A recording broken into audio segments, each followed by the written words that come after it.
नमस्कार। अगर आप इंडिया के किसी भी शहर में रहते हैं तो आपने सड़कों के किनारे खाली प्लॉटों में कचरे के बड़े बड़े ढेर तो जरूर देखे होंगे।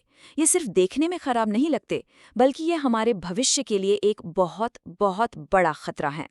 आज हम इसी प्रॉब्लम की जड़ तक जाएंगे और एक ऐसे सोल्यूशन के बारे में बात करेंगे जो इंडिया को एक जीरो वेस्ट फ्यूचर की तरफ ले जा सकता है। चलिए शुरू करते हैं। चलिए शुरुआत एक चौंकाने वाले नंबर से करते हैं। 165 मिलियन टन। जी हाँ, एक अनुमान के मुताबिक 2030 तक भारत के शहर हर साल इतना कचरा पैदा करने लगेंगे। जरा एक पल के लिए सोचिए, इतने बड़े कचरे के पहाड़ का हमारे पर्यावरण, हमारी हेल्थ और हमारी इकोनॉमी पर क्या असर पड़ेगा। तो सबसे पहले बात करते हैं भारत की इसी कचरे के पहाड़ की। देखिए, इस समस्या को हल करना सिर्फ शहर को सुंदर बनाने के लिए जरूरी नहीं है, बल्कि जैसा कि यहाँ लिखा है, ये अब हमारे अस्तित्व के लिए, हमारे सर्वाइवल के लिए जरूरी हो गया है। ये टाइमलाइन आपको कहानी बताएगी कि ये प्रॉब्लम कितनी तेजी से हमारे हाथ से निकल रही है। आज 2024 में हम एनसीआर जैसे शहरों में पोल्यूशन का संकट देख ही रहे हैं। सरकार ने 2026 तक शहरों को कचरा मुक्त बनाने का लक्ष्य रखा है। लेकिन अगर चीजें ऐसी ही चलती रहीं तो 2030 तक हम सालाना 165 मिलियन टन कचरा पैदा करेंगे। और जरा 2050 की सोचिए, तब तक ये आंकड़ा 436 मिलियन टन तक पहुंच सकता है। ये एक ऐसा बोझ है जिसे हम और नजरअंदाज नहीं कर सकते। तो सवाल ये है कि आखिर इस कचरे में होता क्या है। और यहाँ एक इंटरेस्टिंग बात है, आधे से ज़्यादा तो ऑर्गेनिक यानी गीला कचरा है, जिससे खाद या बायोगैस बनाना मुमकिन है। असली चुनौती बाकी बचे हुए कचरे में है। करीब 1/3 सूखा कचरा है और उसमें प्लास्टिक सबसे बड़ा विलन है। और फिर है कंस्ट्रक्शन और बिल्डिंग से निकलने वाला मलबा, जो हमारे शहरों पर एक अलग ही बोझ बना हुआ है। तो इस पहाड़ जैसी समस्या का समाधान क्या है? जवाब हमारी सोच में एक बहुत बड़े बदलाव में छिपा है। हमें कचरे के सिस्टम से निकलकर वैल्यू के सिस्टम की तरफ बढ़ना होगा। मतलब एक सीधी लाइन की तरह सोचने के बजाय एक सर्कल या चक्र की तरह सोचना होगा। चलिए देखते हैं कि इसका मतलब क्या है। स्क्रीन पर आपको 2 मॉडल दिख रहे हैं। एक है लीनियर इकोनॉमी, ये कहता है प्रकृति से संसाधन लो, उनसे सामान बनाओ और इस्तेमाल के बाद फेंक दो, कहानी खत्म। ये एक वन वे रास्ता है जो सीधा लैंडफिल पर जाकर खत्म होता है। वहीं दूसरी तरफ है सर्कुलर इकोनॉमी। यहाँ कुछ भी कचरा नहीं होता। ये एक बंद लूप है जहाँ चीज़ों को बार बार इस्तेमाल किया जाता है और प्रकृति को वापस लौटाया जाता है। पिछले करीब 150 सालों से हमारी पूरी दुनिया की अर्थव्यवस्था इसी टेक मेक वेस्ट वाले लिनियर मॉडल पर चल रही है। हम धरती से तेल, खनिज और लकड़ी निकालते हैं, प्रोडक्ट्स बनाते हैं और कुछ ही समय इस्तेमाल करके उन्हें कचरे में फेंक देते हैं। सच कहूं तो ये बर्बादी वाला सिस्टम है जो हमारे कीमती रिसोर्सेज को बहुत तेजी से खत्म कर रहा है। इसके ठीक उलट सर्कुलर इकोनॉमी एक ऐसा सिस्टम है जहां चीजों को बनाते समय ही ये सोच लिया जाता है कि वो कभी कचरा बने ही नहीं। मतलब जब आप किसी प्रोडक्ट का इस्तेमाल पूरा कर लेते हैं तो वो या उसके हिस्से किसी दूसरी चीज के लिए कच्चा माल बन जाते हैं। ये एक ऐसा चक्र है जहां चीजों की वैल्यू कभी खत्म नहीं होती, वो बस घूमती रहती है। तो सवाल ये है कि ये सर्कुलर इकोनॉमी काम कैसे करती है? सुनने में तो बहुत अच्छा लगता है, पर असर में होता कैसे है? इसके 3 मेन पिलर्स हैं, 3 सिद्धांत जो एक कचरा मुक्त दुनिया की नींव रखते हैं। इसका पहला और सबसे जरूरी सिद्धांत है, कचरे और प्रदूषण को डिजाइन से ही खत्म कर दो। सोचिए, एक ऐसा फोन जिसकी बैटरी आप बदल नहीं सकते, ये एक खराब डिजाइन है।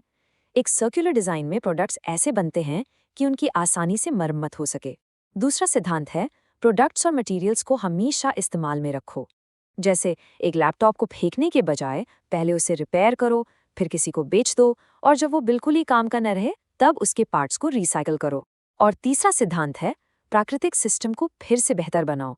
मतलब सिर्फ पर्यावरण को नुकसान पहुंचाने से बचना नहीं, बल्कि उसे और हेल्दी बनाना, जैसे गीले कचरे से खाद बनाकर जमीन को लौटाना। चलिए अब इस पूरी कहानी को वापस इंडिया ले आते हैं। भारत इस समय एक सर्कुलर चौराहे पर खड़ा है, एक ऐसा मोड़ जहां हमारे सामने जबरदस्त अवसर भी हैं और कुछ बड़ी चुनौतियां भी। और अवसर वाकई बहुत बड़े हैं। सर्कुलर इकोनॉमी अपनाने से कच्चे माल के लिए हमारी दूसरे देशों पर निर्भरता कम होगी, हमारी अर्थव्यवस्था को बहुत बड़ा फायदा होगा। रिसाइकलिंग, रिपेयर और वेस्ट मैनेजमेंट जैसे सेक्टर्स में लाखों नई नौकरियां पैदा होंगी। और सबसे बड़ी बात, हमारा पर्यावरण बेहतर होगा और स्वच्छ भारत मिशन जैसे जरूरी लक्ष्यों को पाना भी आसान हो जाएगा। और जब हम इकोनॉमिक फायदे की बात करते हैं तो ये कोई छोटी मोटी रकम नहीं है। जरा इस आंकड़े पर नजर डालिए, लगभग $2 ट्रिलियन। जी हाँ, एक स्टडी के मुताबिक 2050 तक सर्कुलर इकोनॉमी भारत की अर्थव्यवस्था में इतनी वैल्यू जोड़ सकती है। तो ये साफ है कि ये सिर्फ पर्यावरण बचाने की बात नहीं, बल्कि एक बहुत बड़ा आर्थिक मौका भी है। लेकिन हाँ, रास्ता इतना भी सीधा नहीं है। कुछ बड़ी दीवारें हैं जिन्हें हमें तोड़ना होगा। भारत में रीसाइक्लिंग का ज़्यादातर काम इनफॉर्मल सेक्टर में होता है, जहाँ तरीके पुराने और अनसेफ हैं। कचरे को अलग करने और जमा करने के लिए सही इंफ्रास्ट्रक्चर की कमी है।